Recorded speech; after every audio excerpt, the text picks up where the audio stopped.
Welcome, everyone, to the Friends of Cemetery Fields Citizens Forum. I'm glad to see so many people here tonight, and thank you all for attending. My name is Nate Jensen, and I'll be moderating tonight's roundtable discussion.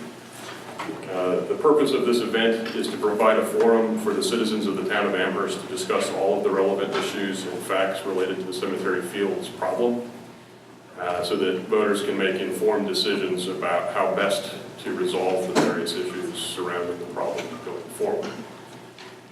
I'd like to first welcome and recognize Cemetery Trustee and Chairman Peter Bergen in the center there, as well as Cemetery Trustee Marie Grella, who's sitting next to him.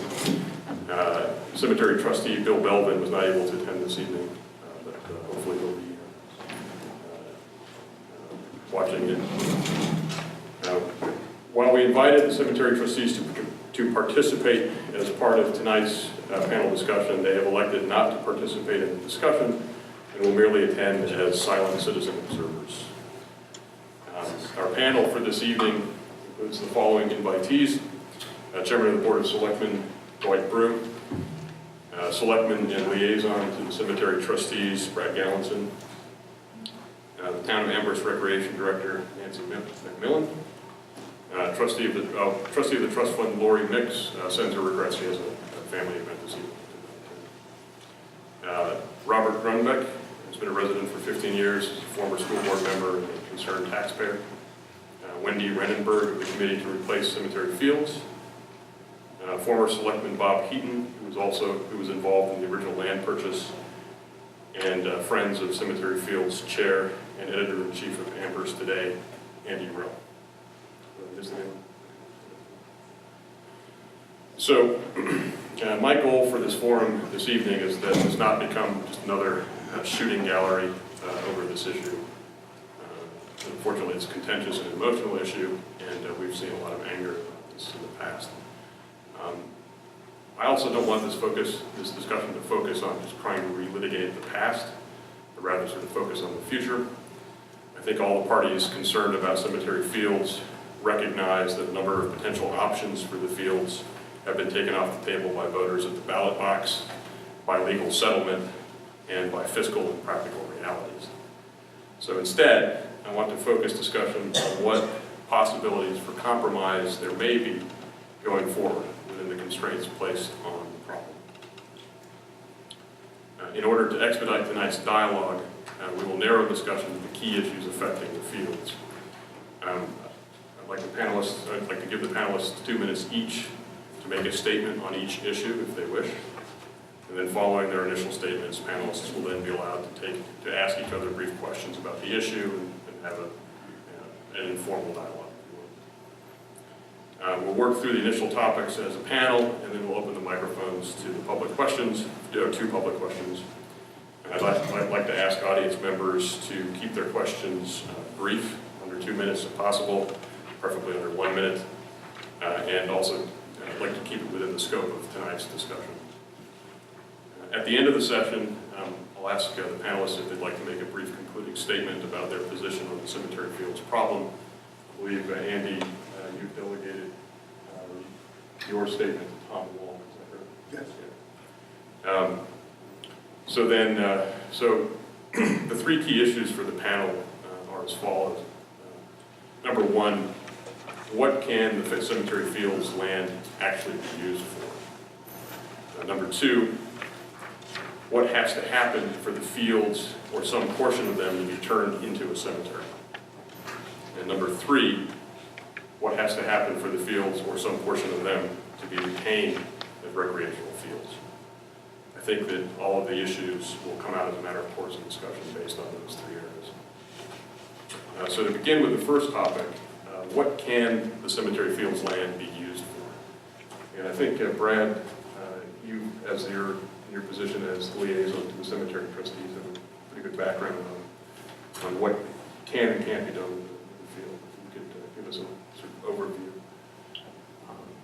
Yeah, so I guess my understanding would be that the cemetery trustees own and represent the single parcel of land which is cemetery fields.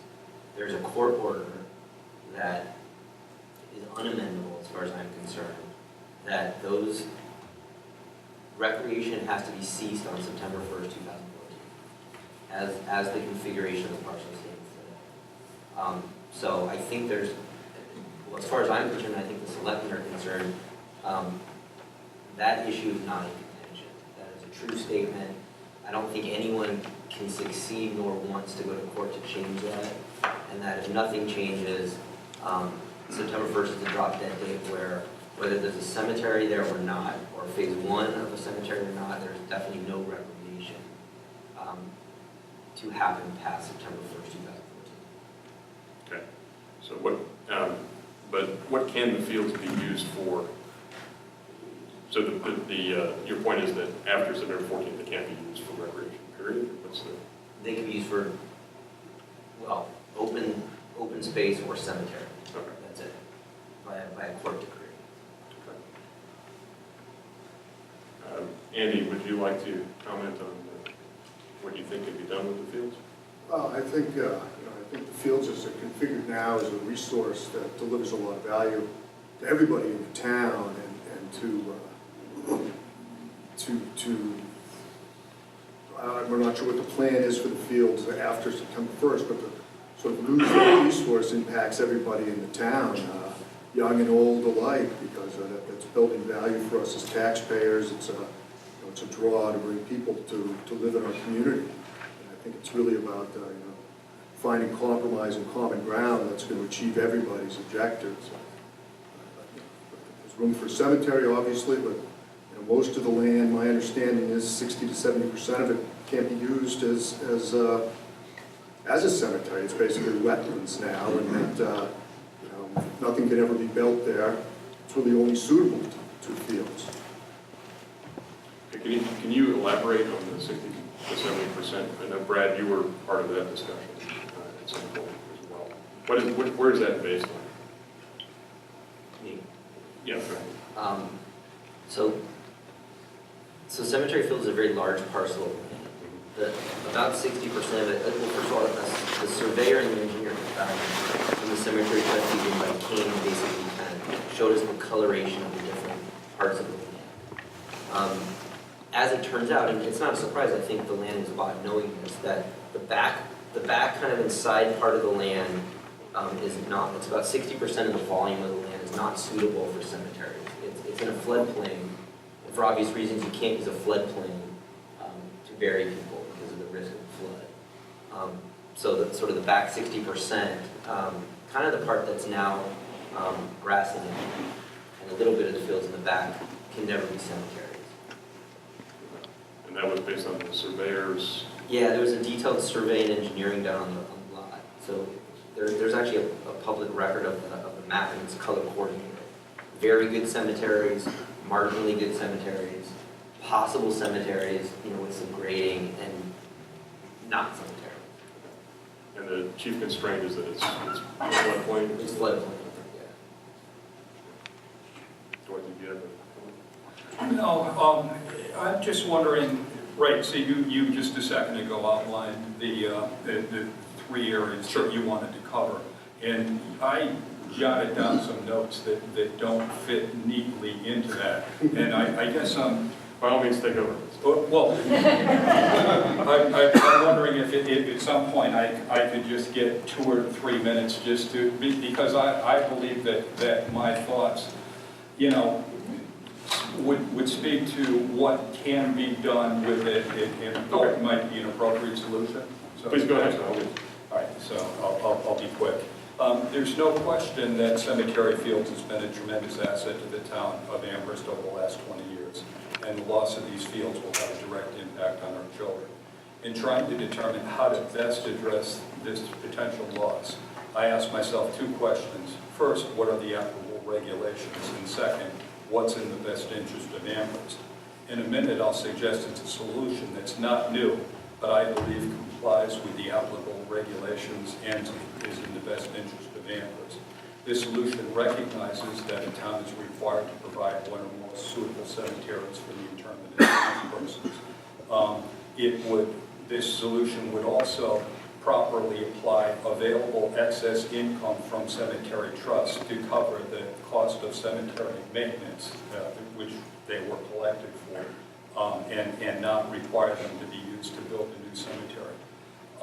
It would comply with the RSA requiring that a separate budget request be created for the planning and establishment of a new public cemetery. And it would pass the prudent investor test as required by the New Hampshire Handbook for Cemetery Trustees. In 1993, the town, using cemetery funds, not general town funds, purchased Cemetery Fields. So as such, they don't fall under the regular land that Amherst owns, but do, as has been mentioned before, fall under the trustees. And the trustees have an obligation to maintain our existing cemeteries and will have in the not too distant future a need to conduct a new one. So the cemetery trustees, I feel, can responsibly meet their obligations by selling off 8 to 10 acres of the nearly 48 acres of cemetery fields, and by selling off a portion that's been mentioned, which people can't be buried in because it's in the floodplain. By going and selling off these 8 to 10 acres, we wouldn't lose the ability for future burials because that land isn't suitable. But by going and selling off the 8 to 10 acres, they wouldn't need to divert funds that were put aside for perpetual care. They could continue to fund the maintenance or start funding again the maintenance, and could come up with the money to develop the new cemetery. Right, and again, that's not a new proposal, but they're not required to own the land forever, but they're required to act within the best interest of the trust. But I think that in the best interest of the trust, going and building a new cemetery and complying with the RSAs is in keeping with their fiduciary responsibility. Yeah, just to add, I mean, Peter and Marie and Bill aren't here, but to me that's well, they're there but not up here. The crux of the argument is that the cemetery trustees representing cemeteries don't believe that recreation and cemeteries coexisting on that parcel are in the best interest of the cemeteries in Amherst. That's been the crux of the argument. Because we've certainly had these discussions, everyone's had these discussions. Sell this land off and let's put fields and cemeteries. It's a great combination. That would work, except for the people that represent the cemeteries, and again, I'm not debating it or necessarily judging it, don't believe that the coexistence of those two functions is in the best interest of the cemeteries, because they represent the cemeteries. Well, you could argue they represent, but they're sitting as cemetery trustees. That's been the debate. That's why we can't break the logjam or the suggestion that way. Could you repeat your suggestion, just in summary?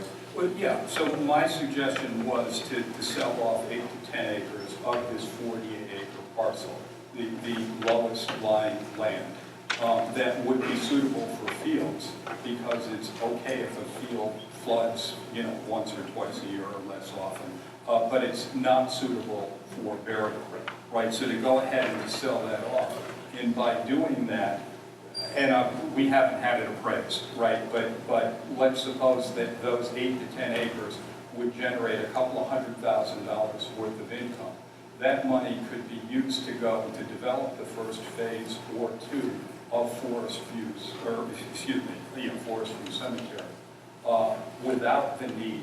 So in one way or another, the taxpayers are going to pay for this new cemetery. Either they're going to pay for it through the town operating budget, through a warrant article, or they're going to pay for it because money in a maintenance fund, which would otherwise be used to fund maintenance, is going to be spent building this new cemetery, and so therefore it won't be available to offset the maintenance. So no matter how you look at it, we're going to end up paying for it, right? But if we end up paying for it and in exchange get a portion of this land which is not suitable for the cemetery and end up with playing fields, to me it seems like it complies with the responsibility to manage the trust. It would be in the cemetery trustees' best interest because there are funds to build a new cemetery. and it's in the best interest of the town because it provides needed playing fields. So what would have to happen in order to do that? What are the steps that would have to occur for the town to, or the purchase? The first thing is that the cemetery trustees would have to support the idea of doing that, of actually literally splitting the parcel and contemplating selling, an asset, a cemetery asset. So that would be number one. Number two is they would have to have a bidding process and appraisal process that made sure that the cemetery's assets are protected. It's a trust fund, and it's a charitable trust fund, so they can't do a side deal with the town. They can't sell for a discount. They would have to make sure that this was out to bid. Anyone could bid for it. It was appraised, and it was the value that was received for that trust was needed or exceeded what the value is as an name. That would be number two. Officially, that's what needs to happen, because once you change the ownership, the court case goes away. Now, that's not necessarily meaning it's going to be clean, because there may be repercussions where the people that started the court case originally, and Bob can certainly talk to this, may challenge it, they may not, they may have standing, they may not. The AG's office, the charitable trustee of the AG's office, and the probate court would have to opine if they met the regulations. So it's not a simple process, there's a lot of things that have to happen, but if you did the first two things right, you would assume that the rest would fall into place one way or the other. Now, what about what has to happen for the fields to become a cemetery? There's a number of steps that are required at this point, correct? It's not simply on September 14th it becomes a cemetery. Well, one of the things, and as Brad said, right, is what was just outlined is not at all likely to happen between now and September 1. And so the playing field, or excuse me, the playground is on higher ground, right? So the playground is in ideal land for a cemetery. And so this summer, right, the playground and the recreation equipment that's there is going to need to be moved. And hopefully we can find someplace else in town to move it to. But so before it can become a cemetery, what's there has to be removed. Okay. Then I'm talking legal steps. I want to talk about that. There's no legal steps. I mean, it's designated as a cemetery. The plans for a cemetery are drawn out for phase one. The biggest thing that needs to happen is the trustees need to acquire money, $140,000 roughly, to build in phase one. And that's what needs to happen. It literally can start the second they have money to build it. It's all approved. It's legally zoned for that. That's what the plan was. The whole money thing, which is sort of a whole nother discussion. Bob has a Sure. like to talk. And if I could jump in here. Because really my argument or my participation here tonight is not to talk about the needs for fields and all that.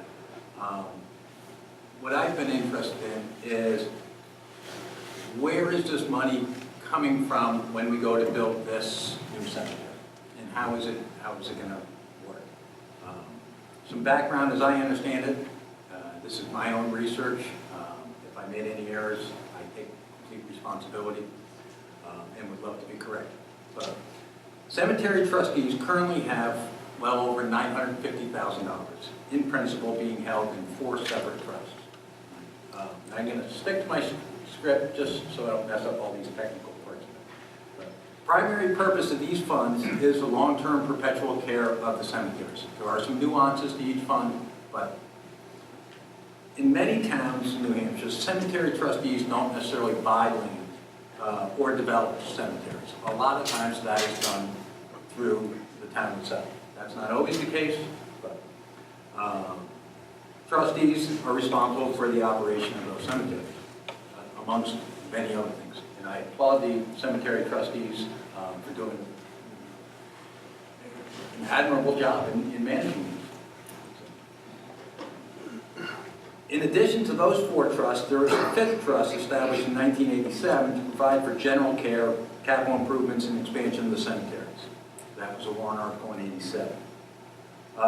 This is currently funded with 50% of all cemetery lot sales. So when a cemetery plot, not lot, is sold, 50% goes to the cemetery trustees. The other 50% is deposited into another account. The principal in this account is over $100,000 and $43,000 on the income side. It's important to note that there is a major distinction between principal and income. Principal is not to be touched whatsoever. Starting in approximately 2006, as best I can trace from some minutes, the cemetery trustees went to the selectmen and asked for some assistance financially in the maintenance of the existing facilities, as they felt they were getting behind in the upkeep, and wanted to build up some cash in the income account side to fund the development of Forest Field. This was done very much in the open.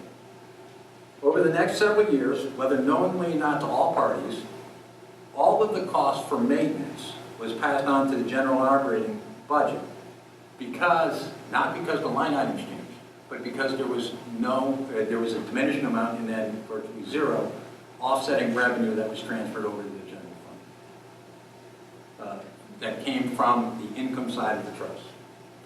The net result was that the cemetery trust funds, having virtually no expenses, or no transfers over, were able to accumulate over $250,000 in the income accounts of the 4 original trusts I talked about. During this time frame, the town also incurred all the maintenance costs. In 2012-13 alone, the net cost to the town for cemetery-related expenses was approximately $30,000. Line items of $46,000, there's some burial fees that come in and so on, approximately $30,000. My question is this the fair and best way to go about building a new cemetery? The trust's primary purpose, the way I understand it, is for the care of the cemeteries. The town is the backup for the cost, not the primary payer. In using perpetual care trust as a vehicle to accumulate enough cash to be in a position to build a new cemetery through the cypre process, is this the way we as a town think we should be going about it?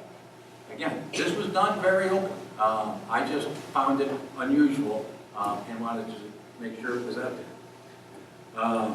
Now, I believe the trustees are prepared to ask the courts to allow it through the cypre process, be able to use up to 50% of the eligible funds in the trust income accounts. Not through all the income, but I think just 2 of those, approximately $90,000, to begin developing the new cemetery. The way I see it is, in my interpretation, the only reason that we've accumulated this much income is because the taxpayers have been paying the majority of the bills over the last 4 to 5 years. Not all the bills, and it needs to be noted, the town has a responsibility to pay some of those costs no matter what. It is not strictly all cemetery trustees' expenses. Town expenditures are considered, in their corresponding offsetting revenue should require town approval and presented in a plain, easy to understand format. If we are indeed going to develop a new cemetery, I just want to know that we've exhausted all of our options on making sure that we have used our existing facilities to the fullest extent. Namely, has an accurate inventory of the existing available lots been done? I've heard estimates from 100 to 500 plots. And has a process been undertaken to reclaim any unused lots as provided by the RSA? So now we'll be funding the development of the new cemetery in which we, the taxpayer, I think, have a right to have a say in what is built and how it is funded. Design of the new cemetery has been done through the trustees in open meeting. Initial cost estimates appear to exceed the amounts available under the cypre process. And the land being developed will meet current town demand for burial site for several hundred years. It's an important project. How much is this new development going to cost us annually to maintain the new cemetery? Especially if we didn't have enough money to pay all the appropriate costs and keep the cemeteries in the condition that we wanted. Well, this next part is not a concern of the cemetery trustees. It is from a taxpayer standpoint, because we should all know from history that town populations ebb and flow. Increases in the number of kids will increase again, and we'll want to need more field space. Some estimates say we've spent $1 million on cemetery fields. How much is it going to cost us to replace them alone? I don't know. It all comes back to the taxpayer. So, in summary, my question is relatively simple. If we're going to ask or require us, the taxpayer, to pay the bills, or at least a portion of it, shouldn't we have a say in what we're doing? Again, none of this was done in secret or bad faith or anything else. However, is this the right way to go about funding and dealing with an important asset like this to the town? I will tell you, based on my experience on the school board, I've taken an awful lot of lumps in budget meetings.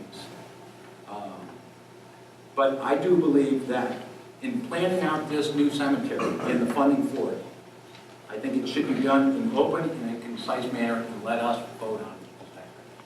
And I'm sorry for taking so long. It's a good summary of the fiscal issue. If I could ask you to explain one thing, though, because I think it's a complicated issue that should be expanded upon.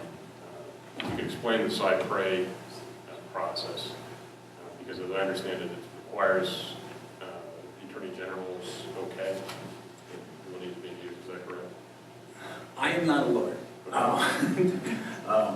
My understanding of the cypre process is that it is a manner, it's a legal process in which you can go to the Attorney General's, or the Superior Court, actually, or the probate court. I believe there's two options there, in which you say, I have this amount of money in these accounts. And again, we're only dealing with the income side of things. So if I looked at the two income counts, I believe that would be available for cypre would be the other and the perpetual care, I believe. You need to prove to the court that you have excess money that is not needed for its original intended purpose. And you can demonstrate your financial ability to continue to pay those bills in the future, absent that money that you're requesting to take out. Then it would be granted. That's my layman's understanding. But in essence, just to be perfectly clear on, because I understand it, the court has the interest of the people that put the money there, basically. Absolutely. And therefore, they're acting on behalf of the original investors in the fund. Yes, the sacred portion of this is the original charitable trust that are established. So that's another critical step that needs to be. In each of those trusts has its own little nuances, I'm sure. I didn't read the individual trusts, I will say that. There are two of them that are named that were done in, I believe, 1932 and 1937 or so, that have accumulated a reasonable amount of assets, but were strictly for metal. Those would not be available for any type of cypre because the original instrument or underlying trust was specific. Wendy, this might be a good time to turn to you in sort of seeking another solution for the fields. Sort of talk to that experience. So I had chaired and still chair the Cemetery Fields Land Replacement Committee.